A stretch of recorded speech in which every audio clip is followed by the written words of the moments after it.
on parle du chômage, on parle de l'emploi des jeunes, et je salue la présence des étudiants, notamment des étudiants de l'IFAGE, c'est l'Institut de formation en assurance et en sciences de gestion, donc IFAGE qui est là. Les étudiants, je vois que vous suivez avec attention ce débat. Donc certainement vous avez besoin de dire si nous, est-ce que nous étudiants en assurance ou bien dans les sciences économiques, on peut aller se déplacer, par exemple s'installer dans une région, dans l'une des régions les plus attractives. Je parle par exemple de Diourbel et précisément de Touba. Qu'est-ce qui est attractif dans une ville de Touba en dehors du fait religieux? Quelle industrie peut se développer là-bas? À Touba, nous avons, après avoir réalisé le diagnostic, nous avons constaté qu'aussi au niveau de Touba, il y a deux choses. Touba, ils n'ont pas une bonne eau. Si on industrialise, on peut industrialiser sur l'eau. On peut créer de micro-industries pour avoir de l'eau potable. Ça va être rentable. Mais aussi, nous avons constaté que Touba est un territoire de production de peau. Vous le savez, les peaux, à l'image du fer, à l'image du bois, c'est des matières en fait qui créent beaucoup d'emplois. Si ma mémoire est bonne, en 2011, on avait les statistiques qu'on avait en 2011, le Sénégal avait dépensé 380 milliards pour acheter des produits dérivés de peau. Ce sont les babouches marocaines que nous consommons, que nous portons tous les vendredis. Vous avez bien dit 380 milliards. Exactement. Les fauteuils en cuir, je pense que ça c'est du cuir. Les ceintures, les chaussures de luxe, les ballons de football, les sacs des femmes. Et tout cela, en fait, c'est des produits fabriqués à l'étranger. Alors que nous avons la matière première, c'est-à-dire les peaux. Les peaux des vaches, les peaux des chameaux, les peaux des chèvres, des moutons et autres. Nous nous sommes dit, si on arrive à mettre en place une véritable industrie de cuir au niveau de Touba, nous allons polariser les territoires de Dara Linguère, qui sont des territoires de bétail, les territoires de Ngaï Mekhe aussi, qui est aussi un territoire d'une intelligence quand même de fabrication de chaussures. Si on arrive à polariser tout ce territoire-là, nous pouvons créer un hub en cuir au niveau du Sénégal qui va satisfaire notre commande nationale, la commande de l'IMOA, de la CEDEAO et de la sous-région, parce que ce n'est pas loin. Il y a toujours des astuces par rapport à la législation, par rapport aux textes et règlements, par rapport aussi voilà, à la distance et au rapport que nous avons. Nous pouvons faire du territoire de Touba un territoire à l'échelle internationale qui va produire du cuir en fait. Ils produisent des peaux, mais ce serait bien qu'on transforme ce territoire de peau en territoire de cuir et en territoire de confection de chaussures, de ceintures, de babouches et de tout en réalité en fait. Nous sommes avec M. Mamadou Digo, directeur de l'ANAT, l'Agence nationale de l'aménagement du territoire du Sénégal, qui est également, M. Digo, qui est également ingénieur et développeur de territoire et diplômé de l'Université de Grenoble en France. Alors M. Digo, vous avez donné l'exemple de Touba avec ce qu'on pourrait faire sur place, mais en fait on se rend compte que ces propositions-là, ce sont de vieilles propositions qui étaient déjà là auparavant. Alors comment se fait-il que depuis des années qu'on parle de ces opportunités-là, jusqu'à présent rien n'est fait? Non, ce n'est pas une vieille proposition, si je comprends bien.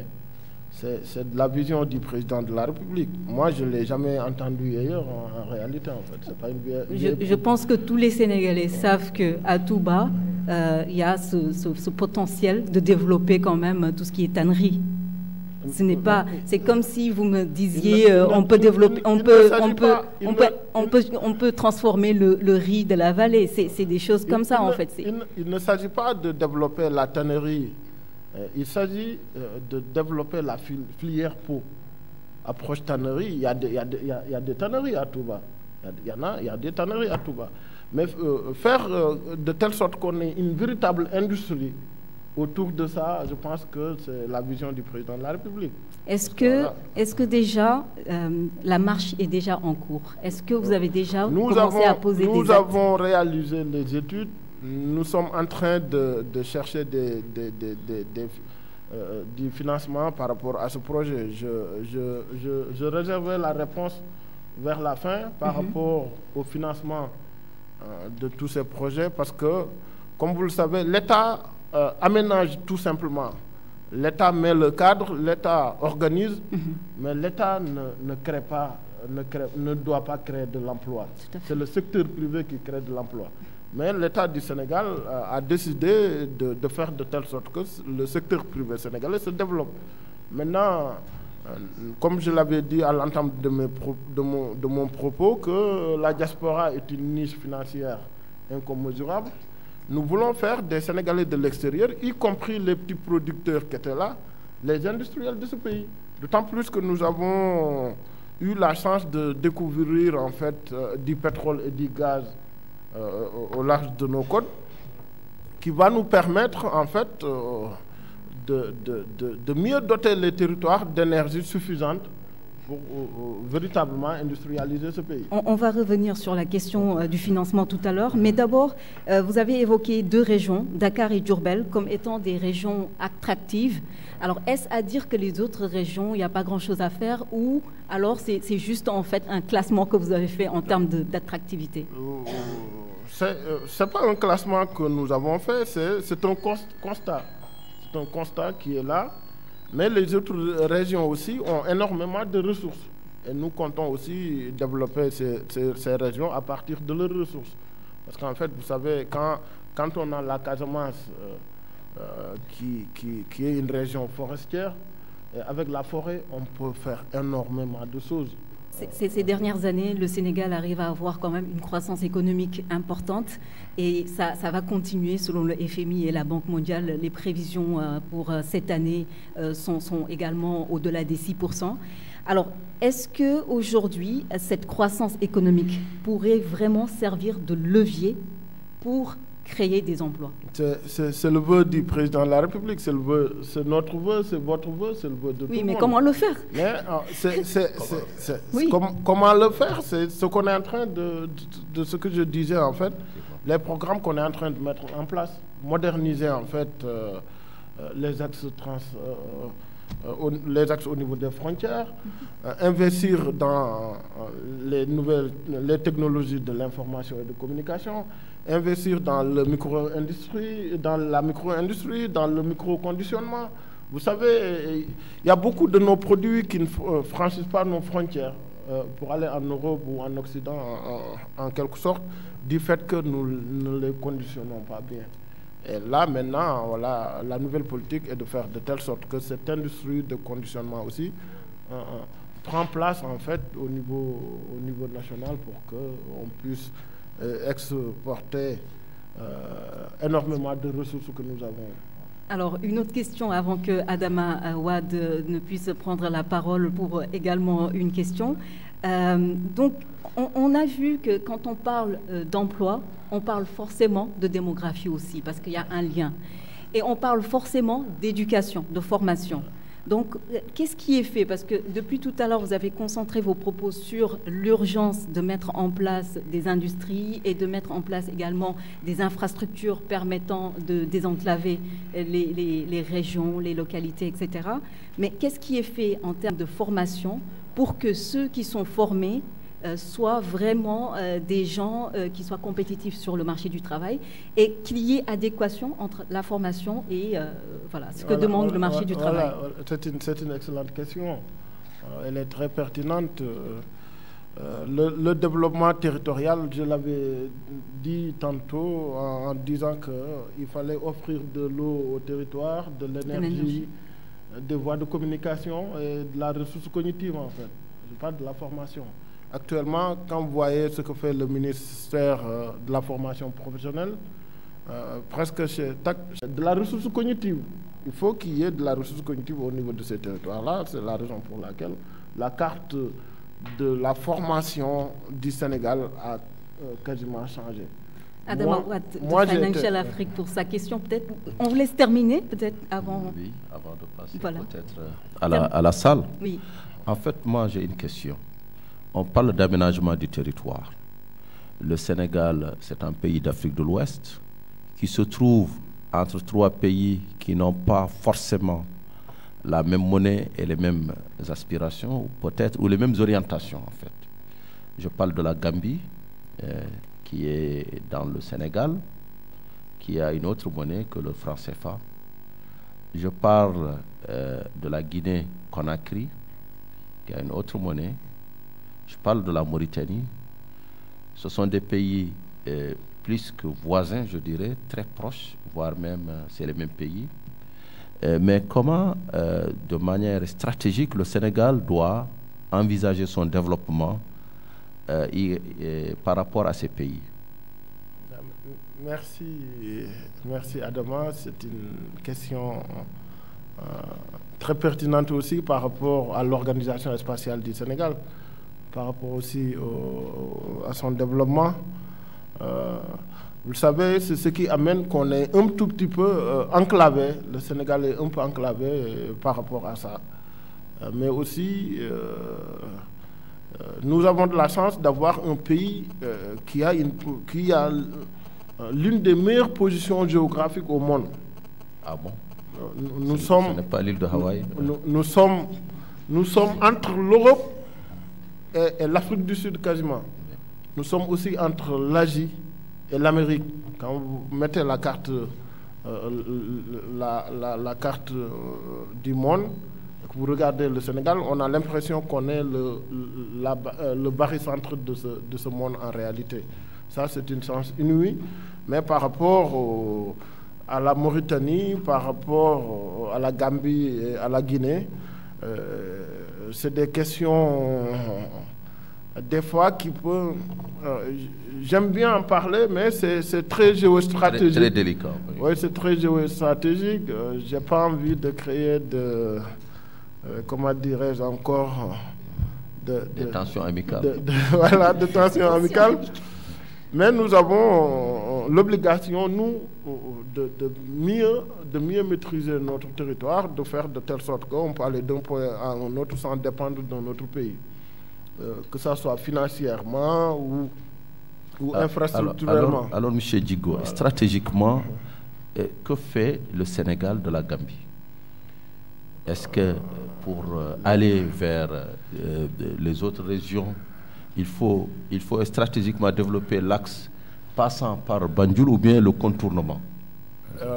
La Gambie est un pays ami, est un pays frère, est un pays qui partage énormément de choses avec le Sénégal, culturellement, même aujourd'hui politiquement. Maintenant, c'est aussi important d'être, comme je le disais, d'être autonome à 100%. Si on avait une possibilité d'avoir une route aussi ou une voie ferrée qui nous permet d'aller d'un pays à un autre, d'aller d'un point du Sénégal à un autre point du Sénégal sans passer par un autre pays, ce serait pas mal. Moi, c'est ce que je crois, hein, en termes de géostratégie aussi. Des fois, c'est important. Mais est-ce que vous réfléchissez, excusez-moi de vous interrompre, mais est-ce que vous réfléchissez aux opportunités, justement, qu'offre le fait d'avoir des pays voisins? Parce que vous avez évoqué, après la question d'Adama Ouad, vous avez évoqué la chose comme si, en fait, il fallait faire attention à ne pas heurter les autres, etc. Mais est-ce que vous voyez le fait que ces pays-là aussi constituent des opportunités pour le Sénégal? Oui, c'est des opportunités, c'est ce que nous avons constaté. La Gambie est un pays frère, on échange énormément avec la Gambie. En termes économiques, même actuellement, on est en train de construire un pont au niveau de la Gambie qui va aider à désenclaver carrément cette partie du territoire. Vous aviez évoqué des industries, oui. Vous avez évoqué la formation avec les universités.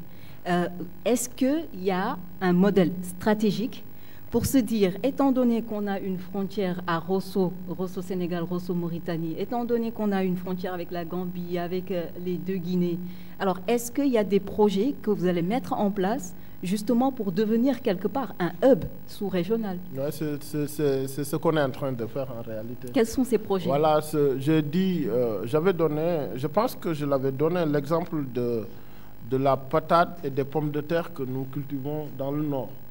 Il y a la Mauritanie parfois qui vient acheter ces patates et ces pommes de terre, qui retourne ses ailes, qui fabrique des biscuits et des chips parfois pour revenir nous les vendre. Nous, on aimerait bien, puisque c'est des consommateurs de biscuits et de chips, on aimerait bien leur vendre de biscuits et de chips que de leur vendre de la pomme de terre et de la patate.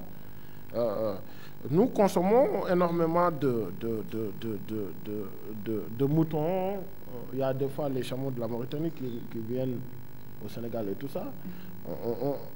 On est en train de par cette politique de développement territorial, faire de telle sorte que l'échange soit gagnant-gagnant, en fait, que ça ne soit pas à sens unique. Voilà, toutes ces questions-là ont été identifiées et seront réglées dans les propositions d'organisation spatiale, en fait. On va donner la parole à Adama Ouad au public pour recueillir leurs questions. Alors, s'il vous plaît, vous vous présentez, vous posez votre question. Monsieur Djigo va directement répondre à la question avant qu'on ne passe à d'autres questions. Donc, qui est-ce qui a des questions à poser? Alors, madame, on va commencer par vous.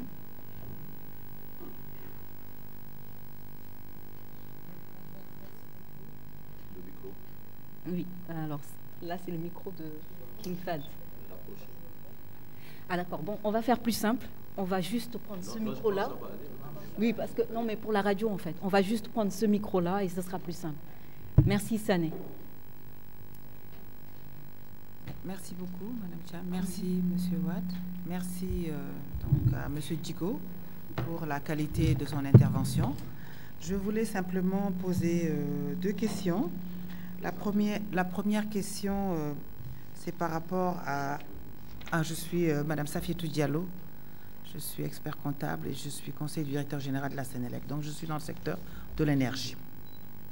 Donc, Monsieur Djigo disait qu'il faut d'abord donner de l'eau, de l'électricité, donc l'énergie, et du savoir, comme des préalables, un peu pour développer les pôles régionaux.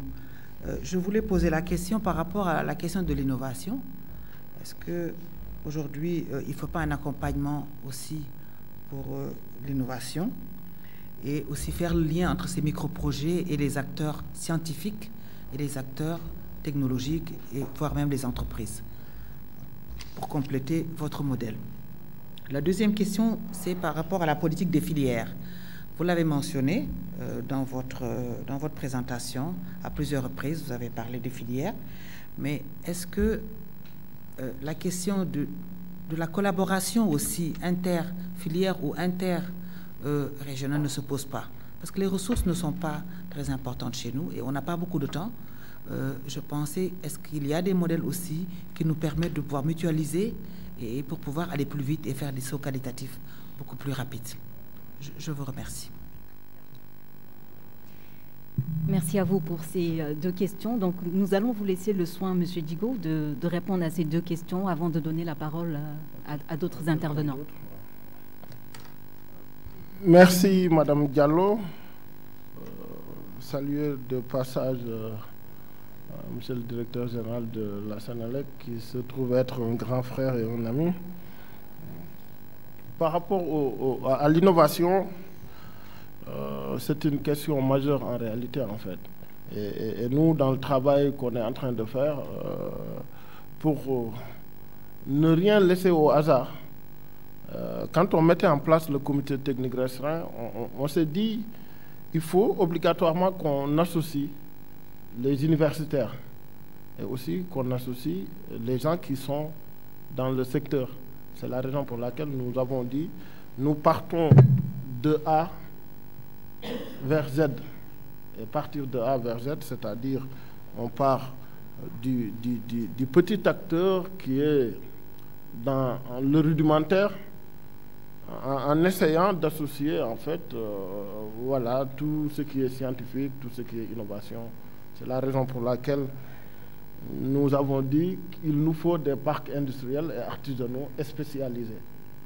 On part de la base pour arriver en fait à l'innovation.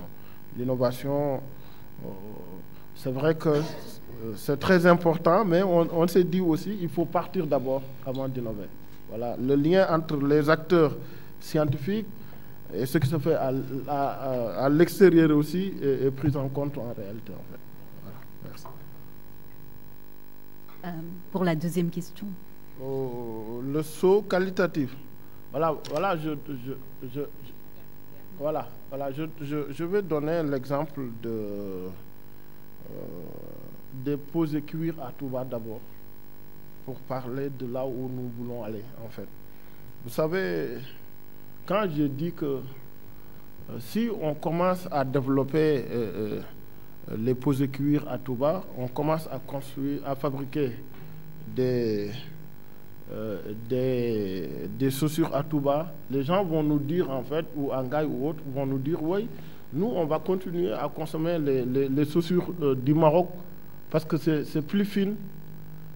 C'est plus fine parce que, en fait, c'est la meilleure qualité et tout. Mais la qualité, en termes de fabrication de produits, elle est souvent aléatoire. J'ai un professeur qui s'appelle Bernard Pecker, en fait, même si j'aime bien Martin Vanier et j'aime bien aussi Michel Godet, Pecker, c'est mon maître à penser, en fait. Un jour, il y avait un jeune qui fabriquait des t-shirts, qui était venu le voir en lui disant que moi, je fabrique des t-shirts avec du 100% coton, mais les gens ne l'achètent pas. Pourquoi? J'ai la meilleure qualité que les autres, mais les gens ne viennent pas acheter. Et j'ai essayé de territorialiser, comme vous l'avez dit, mais ça ne marche pas.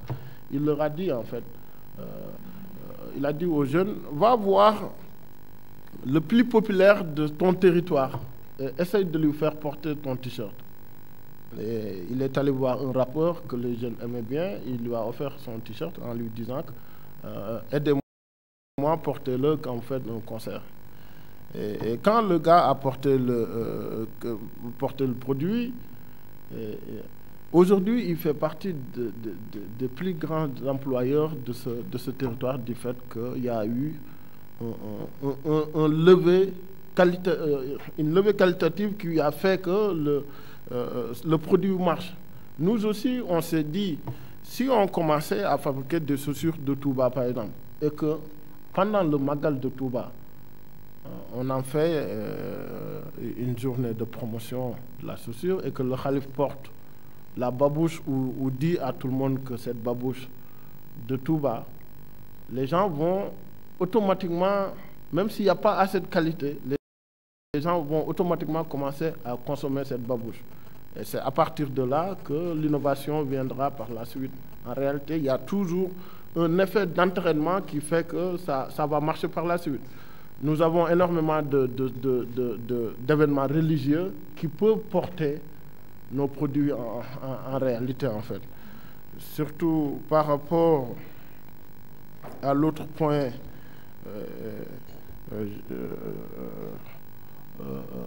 au saut qualitatif.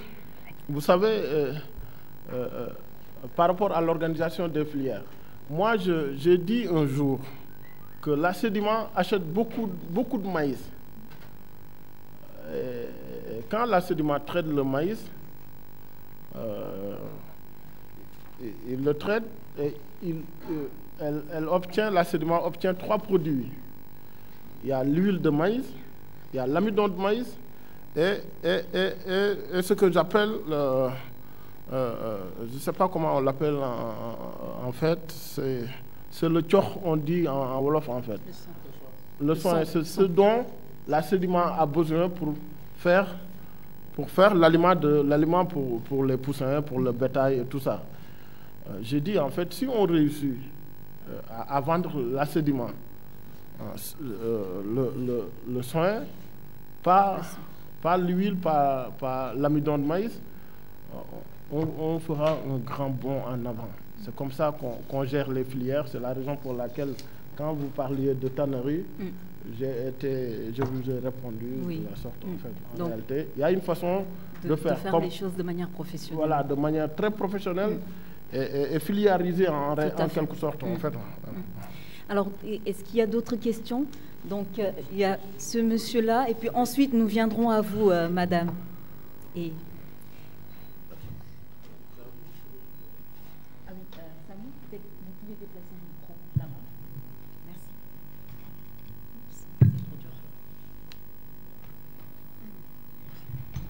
Bonjour tout le monde. Je suis Mahamadou Baldé, économiste de l'environnement et du développement durable. Je suis également fondateur et dirigeant de Vive Afrique, qui est un média qui porte sur l'environnement et le développement durable, aussi partenaire de Financial Afrique. Alors, je vais, pour mon cas, faire une suggestion par rapport au sujet qui est posé, créer des millions d'emplois dans les territoires au Sénégal. Je suis, pour ma part, originaire de Kolda, et ce que j'ai constaté, c'est que beaucoup de jeunes aujourd'hui chôment. Ce sont des jeunes qui, au début, se sont formés dans des villages environnants de Kolda, puis après sont venus faire le collège à Kolda, bon, c'était moins, et puis après le bac, sont venus à Dakar, à l'université. Donc vous l'avez dit, l'éclatement, ça ne date pas de longtemps. Beaucoup de gens sont venus à Dakar, ils ont fait 2 ans, 3 ans, ont obtenu une licence, ou parfois sont arrêtés en 2e année, puis n'ont pas eu de travail, n'ont pas eu de stage même, sont rentrés, non pas à Kolda, mais directement dans leur village. Pour faire quoi? Eh bien, pour faire de l'agriculture, comme le faisait leur père, comme le faisait leur grand-père, comme le faisait leur arrière-arrière-grand-père sans doute, derrière un âne ou bien derrière un cheval. Et cette forme d'agriculture, nous le savons, ce n'est pas du tout productif.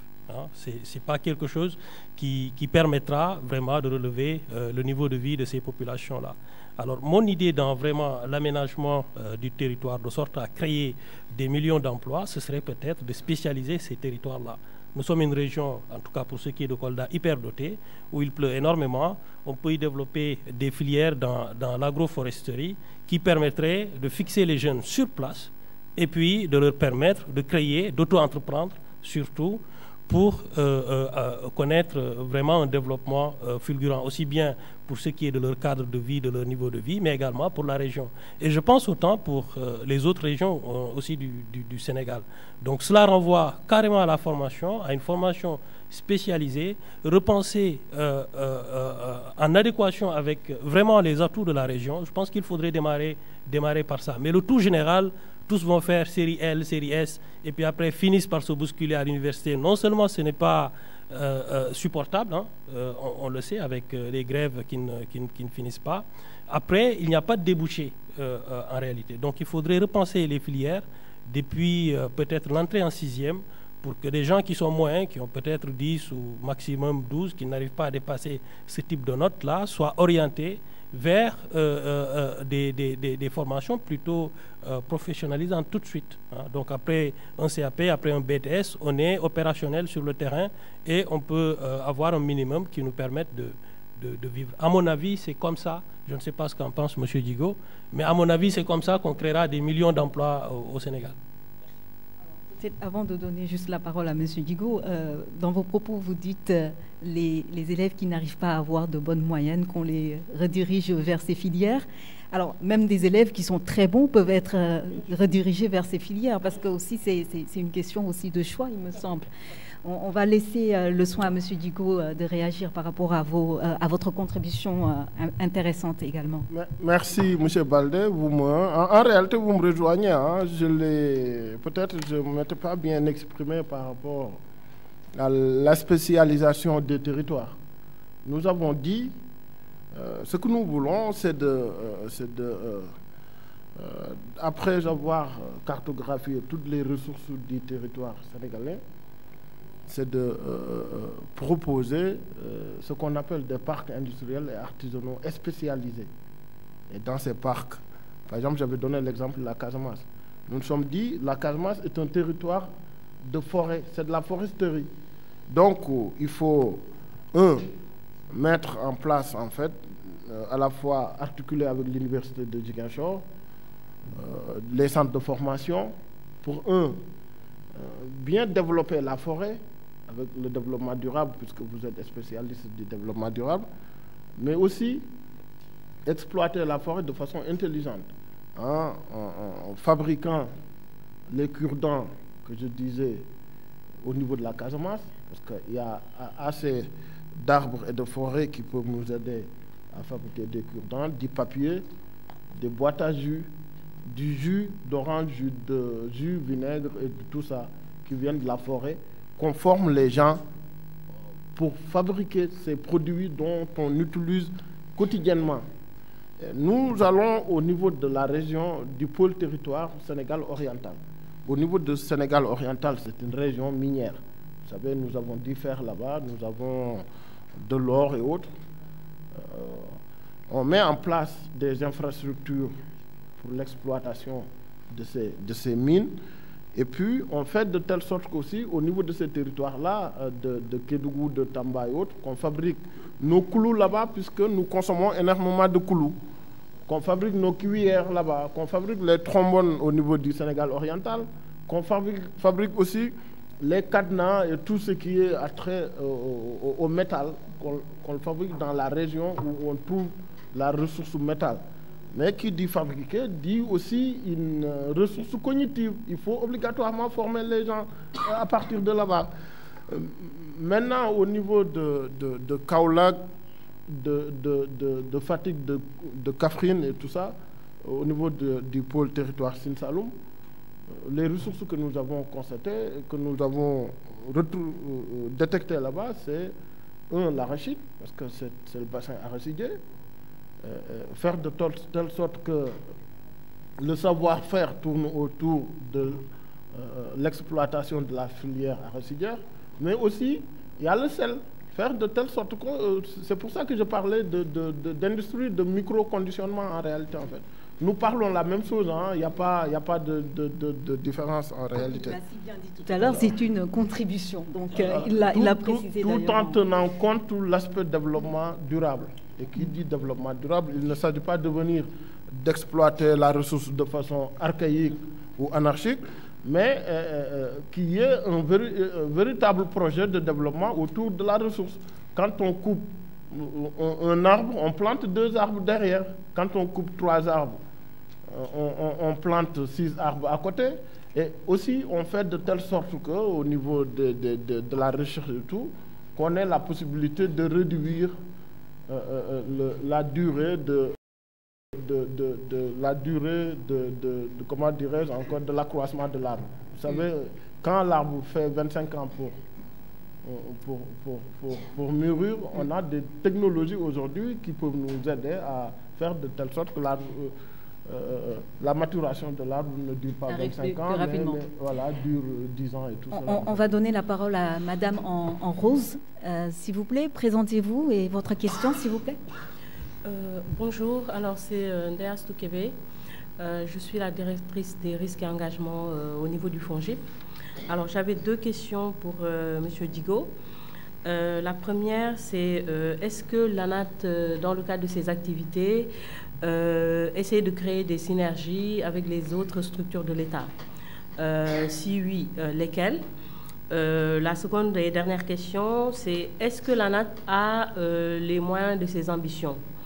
Alors, si la réponse est non, j'aimerais savoir quelles sont les stratégies mises en place par l'ANAT pour juguler ces contraintes-là et atteindre les objectifs qui lui sont assignés par le chef de l'État. Merci. Francis? FONGIP. FONGIP, oui. Chez Doudouka? Ok, merci. Merci, Madame Kébé. Je réponds directement. Oui, directement. Voilà. Ça c'est le bilan diagnostique du plan national d'aménagement et de développement territorial du Sénégal qu'on est en train d'élaborer. Je l'avais dit tantôt, l'aménagement du territoire n'est pas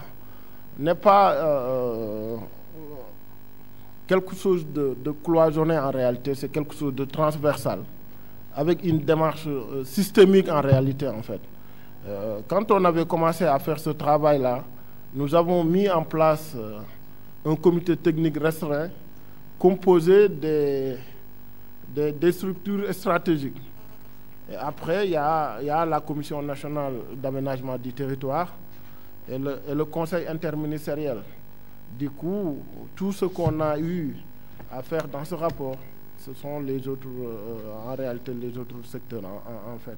Nous travaillons de façon synergique, de façon systémique, avec l'ensemble des structures de l'État, y compris aussi les élus locaux, la gouvernance territoriale, et les gouverneurs, les préfets. Nous avons même eu, pour valider cela, nous avons eu à organiser 14 en fait, CRD au niveau des régions pour partager avec à la fois le commandement territorial, comme on dit, et les autres, les travaux qui sont ici. Maintenant, concernant c'était quoi la seconde question? C'est sur les stratégies pour juguler les contraintes, s'il existe. Oui, des contraintes, il y en a toujours. Vous savez, malheureusement, on a un système parfois qui est un peu cloisonné quand même. Il y a des structures qui tardent parfois à collaborer du fait que elles ont peut-être des modèles économiques ou d'autres modèles qui dataient de très longtemps. Et chez nous, parfois, on a peur du changement. C'est ce qui fait qu'il nous arrive d'avoir des résistances. Mais de façon très intelligente, quand on explique aux gens ce qu'on est en train de faire, ce n'est pas pour nous, mais c'est pour eux. Quand on essaye d'articuler, de montrer aux agriculteurs, aux éleveurs, où se trouve l'eau souterraine du Sénégal. Ils collaborent en réalité, en fait. Voilà, c'est comme ça que nous faisons. Nous disons aux agriculteurs, vous ne pouvez pas aller sans ceux qui sont dans l'hydraulique, et vous ne pouvez pas aller aussi sans ceux qui font du transport. Donc, il faut tout le monde pour faire de l'aménagement du territoire. Merci. Alors, monsieur qui est juste à côté de... Alors, je suis désolée. Merci, Sané.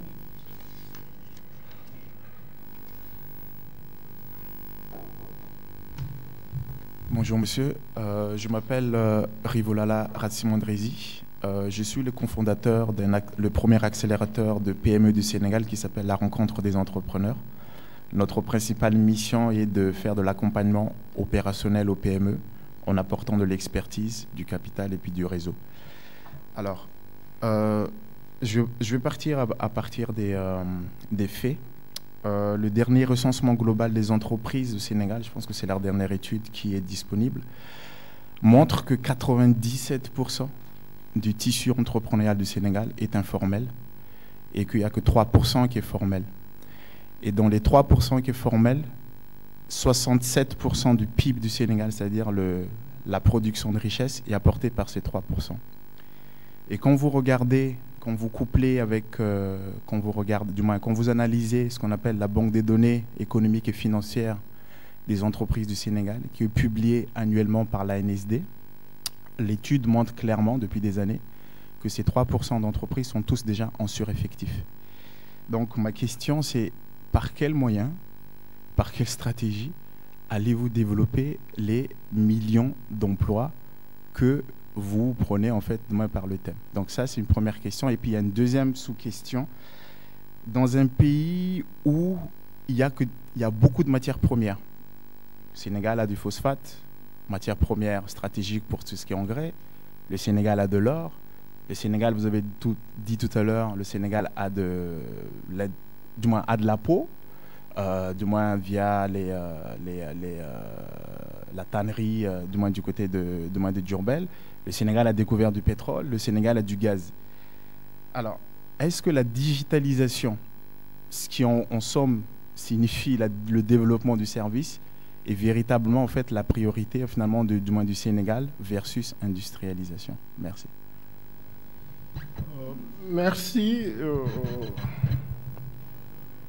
Je commence par la dernière question par rapport à la digitalisation. Je l'ai dit, tantôt le président avait dit que puisqu'il a trouvé aussi des urgences, et on ne veut pas être en retard par rapport à ce qui se fait aussi un peu partout. Il ne fallait pas laisser en compte en fait tout ce qui est l'économie numérique, l'économie de connaissances et autres. Mais par contre, par rapport à la stratégie, surtout pour rendre formel, pour bien structurer l'économie, bien exploiter les ressources, nous avons proposé qu'il y ait ce qu'on appelle des parcs industriels et artisanaux et spécialisés. C'est l'idée des pôles territoires. Vous savez, nous avons 3 types de territoires. En réalité, un peu partout, il y a les territoires tels que les communes qui font du service urbain, les territoires intermédiaires qui font des fois du relais, du social, de la sécurité et autres, les départements, et après les régions ou les pôles qui font de l'économie. Parce que pour faire de l'économie aussi, il faut un marché, il faut une université, il faut des voies de communication, des infrastructures et autres. Nous nous sommes rendus compte, je ne l'avais pas dit dans le diagnostic, qu'on a un système productif local archaïque. Je l'avais dit tantôt, nous avons une formation qui ne cale pas avec les réalités économiques d'aujourd'hui. Nous avons un secteur informel très important. Nous nous sommes dit, si on réussit à mettre en place ces parcs industriels et artisanaux au niveau de ces territoires-là, et qu'on propose à ce que toutes les activités en fait se fassent au niveau de ces parcs. Donc c'est la formalisation directement en fait. C'est la coupe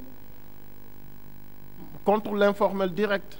Parce que nous n'allons pas accepter qu'on distribue des kits d'entreprise ou des kits d'industrie dans ces parcs d'industrie ou d'entreprises informelles dans ces parcs. De ce fait, on va essayer de transférer le système productif local au niveau de ces parcs.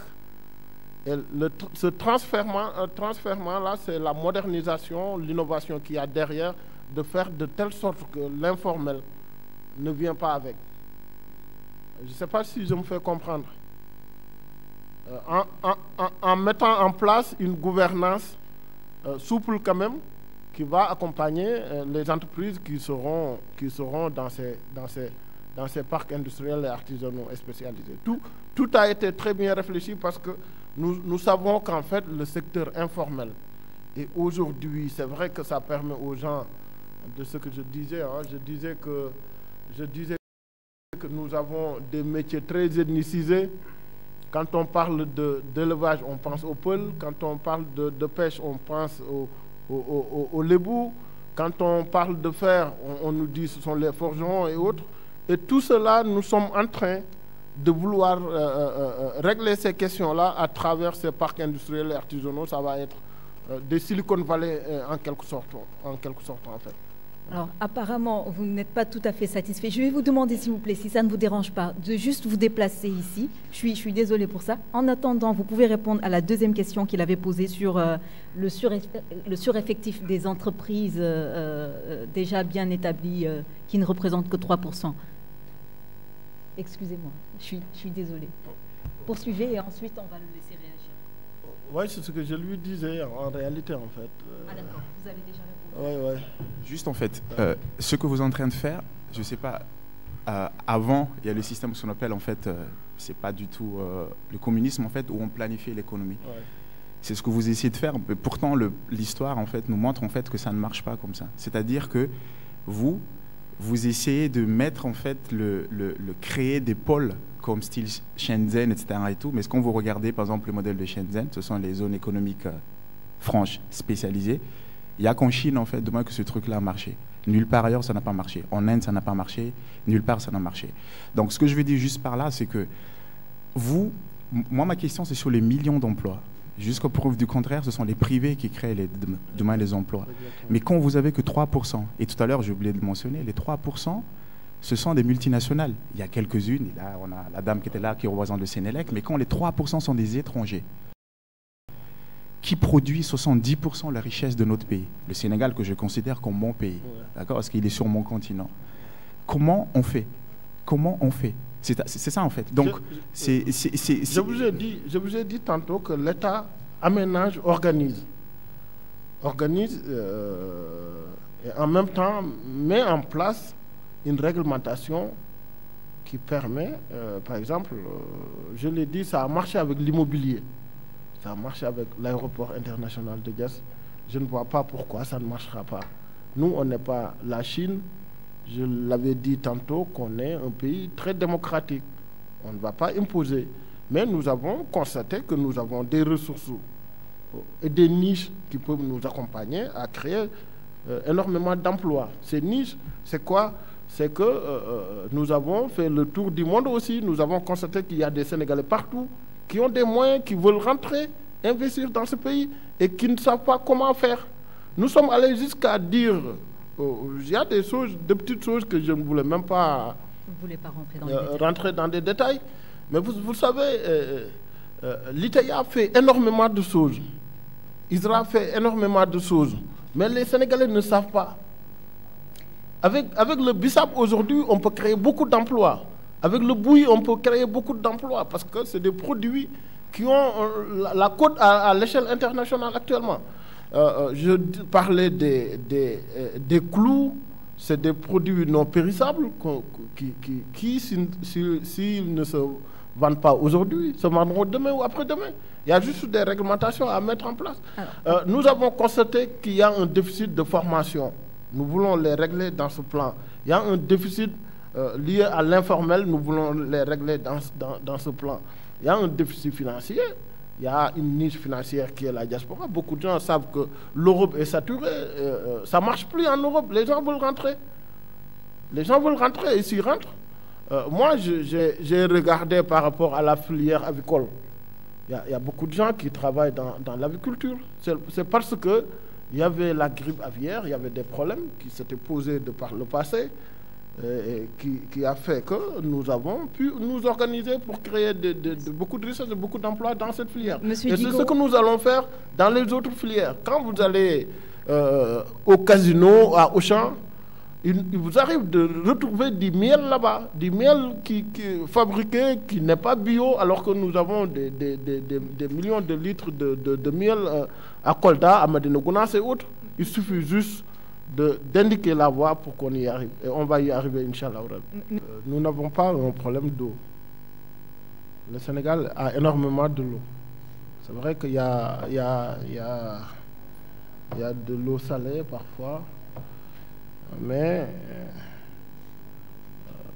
le sous-sol sénégalais, surtout le maestrichien, en fait, nous pouvons l'exploiter pour couvrir nos besoins en eau, nos besoins en agriculture, nos besoins en industrie et nos besoins en fait pour faire de façon complète tout ce que nous voulons en termes d'eau. C'est la raison pour laquelle il y a une politique qui est en train d'être menée. C'est vrai que l'eau potable se fait rare à un certain niveau dans certaines régions comme la région de Diourbel, une partie de Kaolack et autres, mais l'objectif de ce plan est de prendre l'eau que nous avons en abondance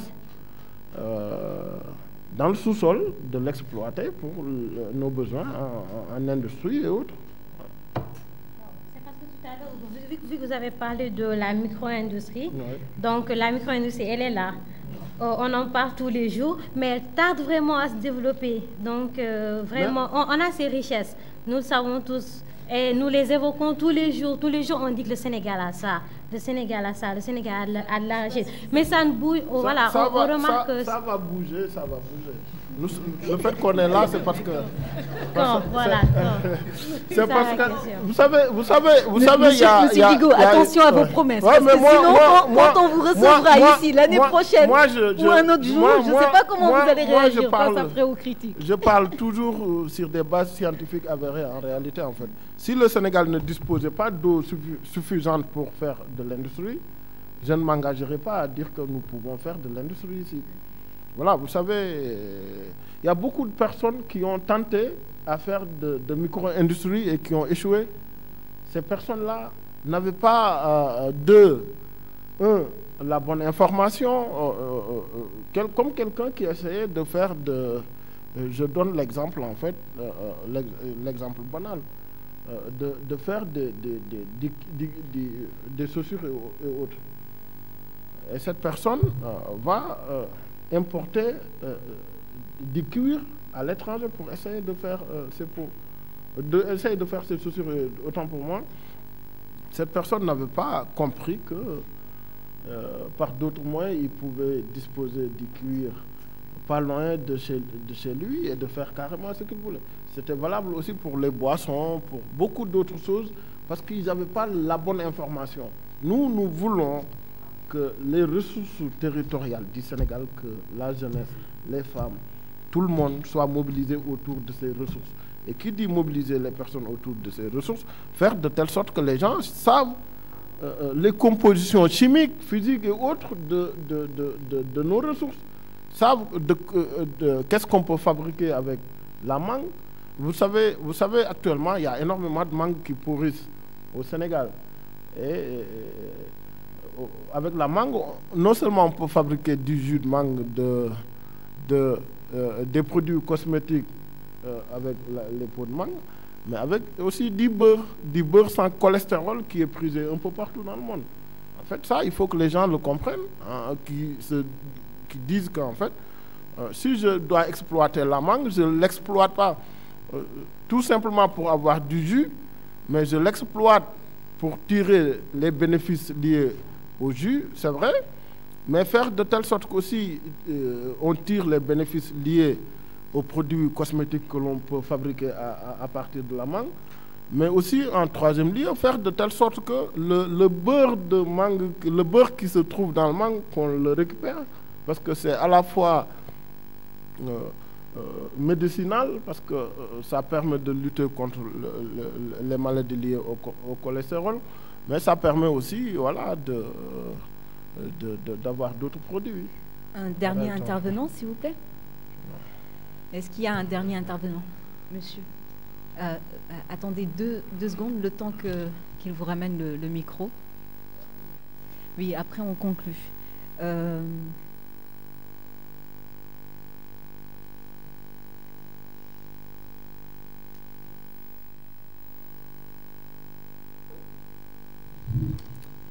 Bonjour tout le monde. Tout d'abord, merci beaucoup à Financial Afrique pour l'initiative déjà, et au directeur pour sa disponibilité et pour tout l'intérêt pour ce débat-là. Déjà, j'ai deux questions. La première, c'est par rapport à la localité de Kaolack. Kaolack qui est une ville carrefour, mais sur le plan développement ou niche d'emploi, je suis originaire, je connais la localité, mais au-delà déjà de l'université du Sine Saloum, qui est un projet du président de la République, quelles sont les opportunités ou niches d'emploi qu'on peut créer à Kaolack, une localité où l'agriculture est développée? Quelles sont les opportunités d'emploi qui peuvent s'offrir aux jeunes qui sont de cette localité-là?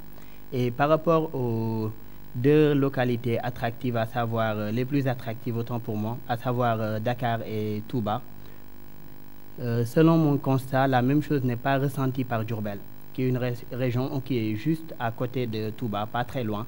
Donc, qu'est-ce qui explique, la question est destinée à monsieur le directeur, qu'est-ce qui explique déjà ce contraste sur le plan économique, comme sur le plan développement emploi, comme sur le plan opportunité plutôt emploi, ce contraste entre Touba et Diourbel, et qu'est-ce que prévoit l'État dans ce sens-là? Merci beaucoup.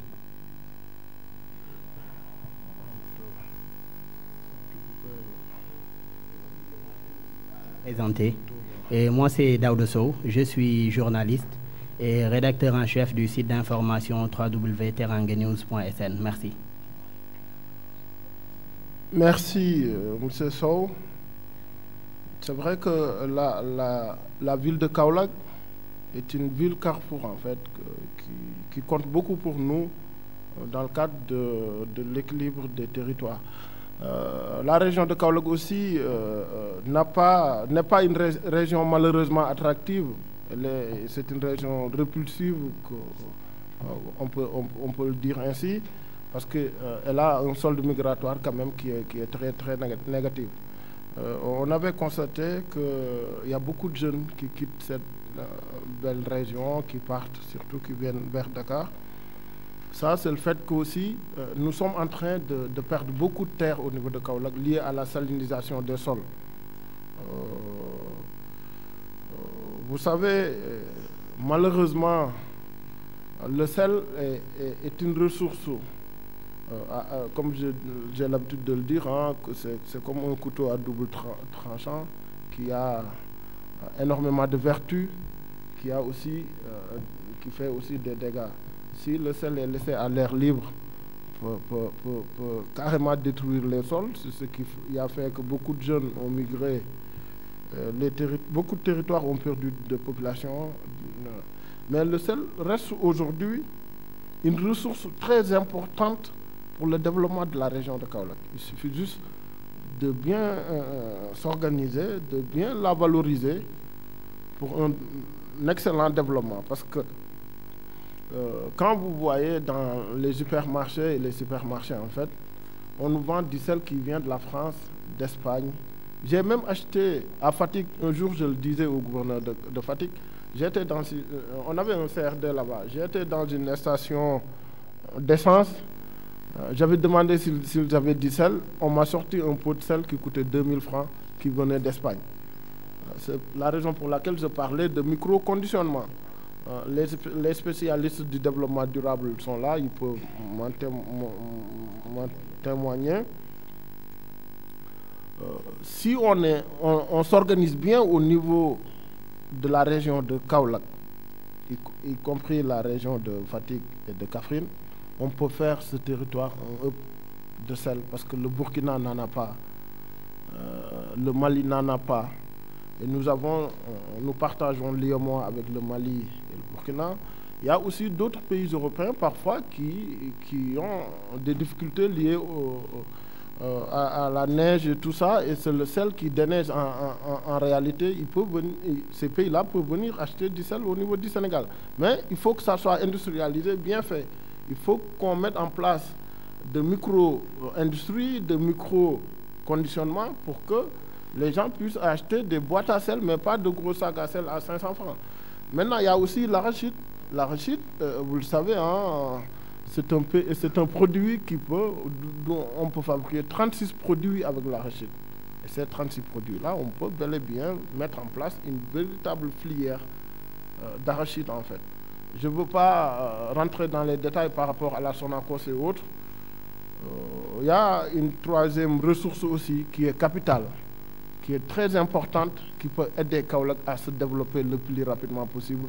C'est la ressource territoriale qui est Baye Niass. Vous savez, quand on a plus de 50 millions de talibés au niveau de Nigeria, on peut fabriquer des produits avec l'université de Sine Saloum, El Hadji Ibrahima Niass.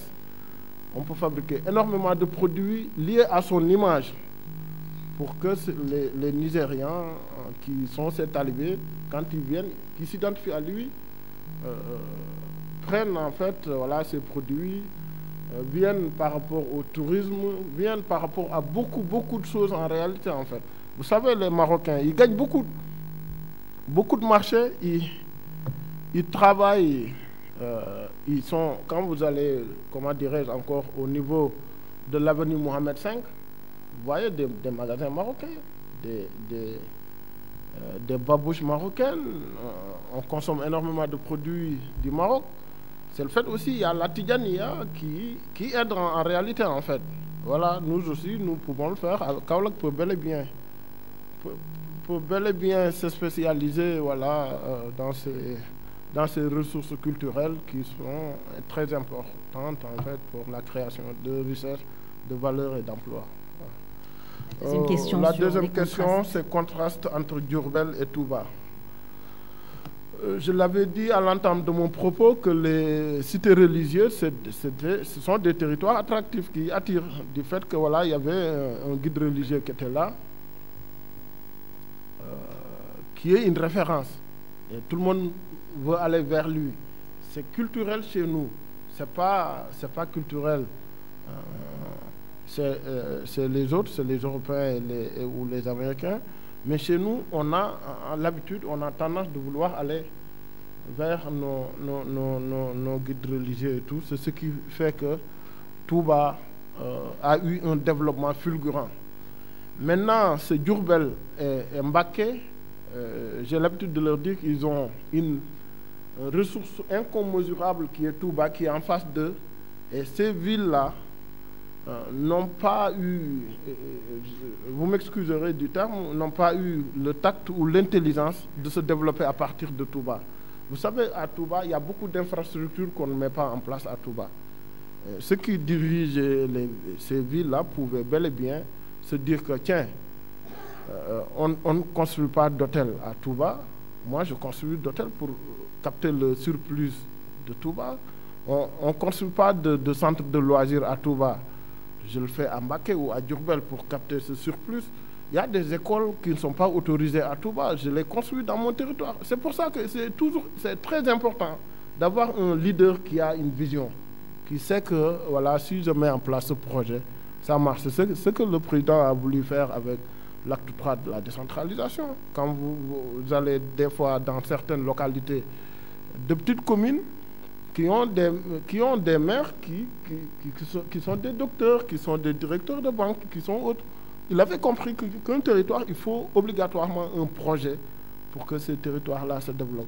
Mbacké et Diourbel pouvaient bel et bien anticiper leur développement par rapport à Touba. Tout ce que Touba interdit et que ce n'est pas interdit à Dakar ou autre, on fabrique chez nous pour nous développer.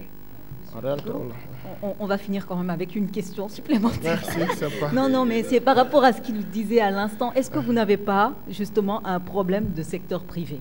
Parce que ce que vous venez de dire pour ce qui ne se fait pas à Touba et qui aurait pu être récupéré par Diourbel, Mbacké, etc., quand même, ce sont des opportunités qui auraient dû être vues et saisies par le secteur privé lui-même.